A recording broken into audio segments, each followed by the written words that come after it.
If I could have any job in the world, it wouldn't work.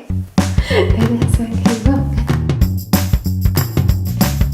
My name is Sadie Boniface. I'm a trial coordinator in the Addictions Department in the Institute of Psychiatry, Psychology and Neuroscience at King's College. So as a trial coordinator, my job is to make sure that the research we're doing runs smoothly.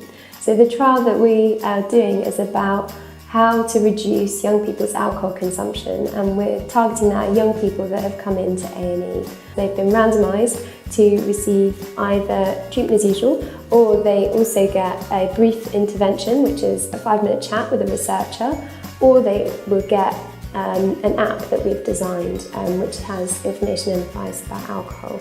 And what we're doing now is we're following up all of our 1,600 participants to see whether they drink more, drink less, depending on what intervention we've given them. A normal working day for me, well, this morning I got in about 9:30. Did what most people do when they have an office job and they get in, is I check my emails first. Then I spent a couple of hours doing some sort of admin for the trial, sending out vouchers to participants who have done our questionnaire, sending out paper questionnaires, contacting people by phone, stuff like that. So I spend quite a bit of time doing that every day. I quite often will be writing or analysing data, doing something like that at a computer, quite often in meetings, maybe at seminars, maybe in a conference. But what I think would be unusual for me is to be doing the same thing all day long, and that's actually one of the reasons that I really like my job. I like the variety and the diversity that I have in a day, in a week.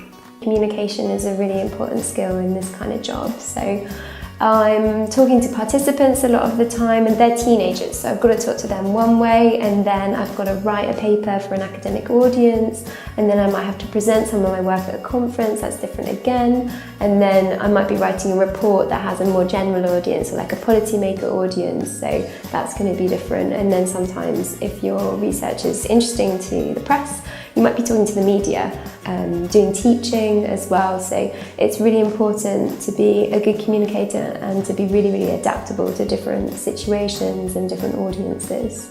If someone wanted to follow in my footsteps, I would probably suggest work really hard at school and try and get into the best university that you can. It doesn't matter so much what course you decide to do at university, but go somewhere good, work really hard, do really well, and also try and get work experience. So try and find someone that can let you shadow them, try and find someone that can mentor you, even if that's informally. Don't give up as well. It took me quite a few months to find my first job, and it's okay if that happens. One thing that people might not know about working in research or being an academic is that there are these really long-held stereotypes that everyone's wearing glasses, everyone's wearing tweed with elbow patches, and everyone's wearing corduroy trousers, but it's really not like that. There's a lot of really fun and dynamic people working in research, and it's not all about crunching numbers, and it's not all about reading books all day. We don't do that.